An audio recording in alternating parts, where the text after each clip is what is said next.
సహోదరి సహోదరులు, రేపటి దినాన నీ బిడ్డలు ఎవరైనా ప్రశ్నిస్తే ఏం కాబోతున్నావు, ఎవరిలా ఉండాలనుకుంటున్నావు అని చెప్పినప్పుడు వాళ్ళు చెప్పాలి, మా నాన్నలా ఉండాలనుకుంటున్నాను. అది నీ జీవితంలో గొప్ప ఏమన్నా, నీ జీవితం సార్థకం కావాలంటే అంతకంటే గొప్ప సార్థకం కూడా ఉంది.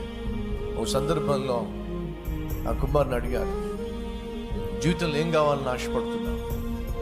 వారు చెప్పిన సమాధానం ఏంటి తెలుసా? మా నాన్నలాగా జీవించాలని ఆశపడుతున్నాను. ఎవరు మీ నాన్న? ఎవరో మీకు చెప్పాల్సిన అవసరం లేదు. కానీ నా జీవితంలో ఒకే ఒక ఆశ, మా నాన్నలా నేను జీవించాలని ఆశపడుతున్నాను. తండ్రిలో తల్లులు మన బిడ్డలకు మనం కాకపోతే ఎవరండి మోడల్స్గా జీవించగలిగింది? మనం కాకపోతే ఎవరండి మన బిడ్డలకు ఒక ఆదర్శాన్ని కలిగించగలిగింది? దావీదు తన కుమారునికి మాత్రమే కాదు, తర్వాత తరాలకు దావీదు జీవితము ఒక మాస్టర్ పీస్గా మిగిలిపోయింది. హిజ్కియా రాజును గూర్చి మాట్లాడుతూ దేవుడు ఎవరితో పోలుస్తున్నాడో తెలుసా? చెప్పండి, ఎవరితో పోలుస్తున్నాడో?